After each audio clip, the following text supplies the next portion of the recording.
Tako da mene neće biti kasno ni sa 50 godina, a za karijeru sa 50 godina će mi biti već kasno.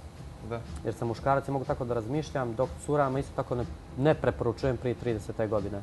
Jer svaka koja se udala sa 20 godina, 25, pogriješila je.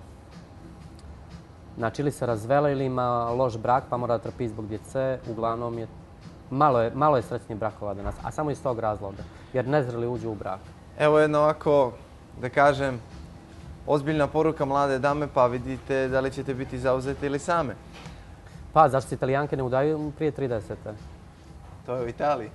A u Italiji? A zašto u Italiji nema razvoda kao ovdje?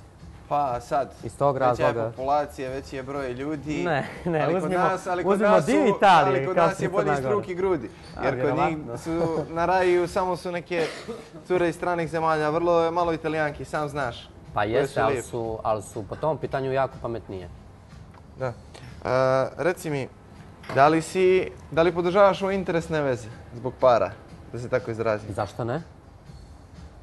Zašto ne? Zašto da? Pa zašto ne?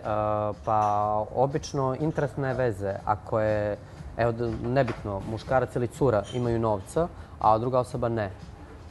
Zašto je onda taj muškarac pored te, na primjer, cure, ako je on svjestan, niko nije nesvjestan da sad neko da nekome novac ili za shopping ili ne znam ni ja, ili da finansira. I treba da finansira svaki muškarac svoju curu ili svaki muž svoju ženu.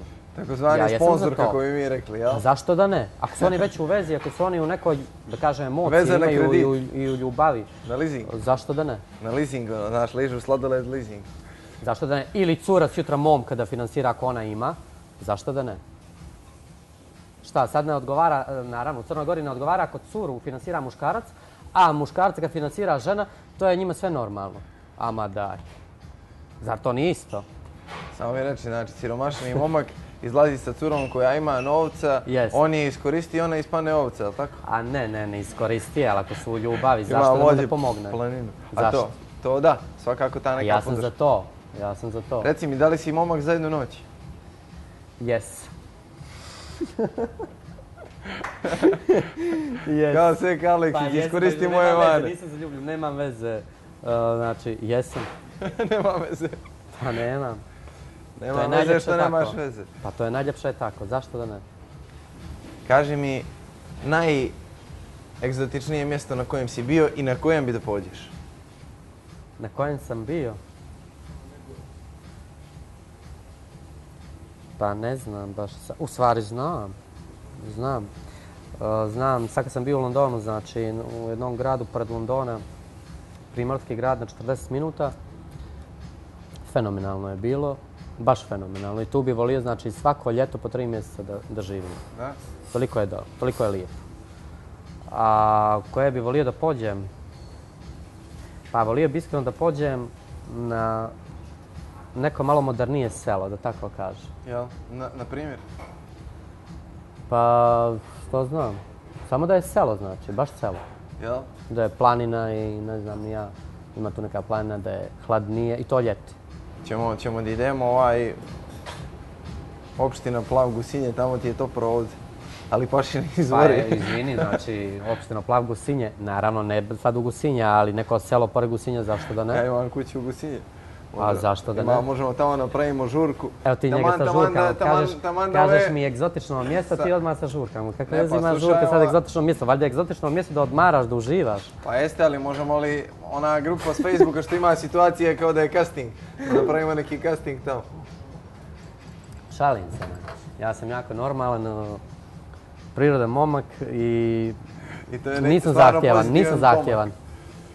A reci mi, koji su tvoji, da kažem ovako, kriterijumi kod cura privatno? Da li ti gledaš, znači za djevojku s kojom bi, po znacima navoda, što vole ljudi da koriste termin da se smuvaš, da li ti nju gledaš kako je obučena i da li to ima... Naravno, mora bude dama.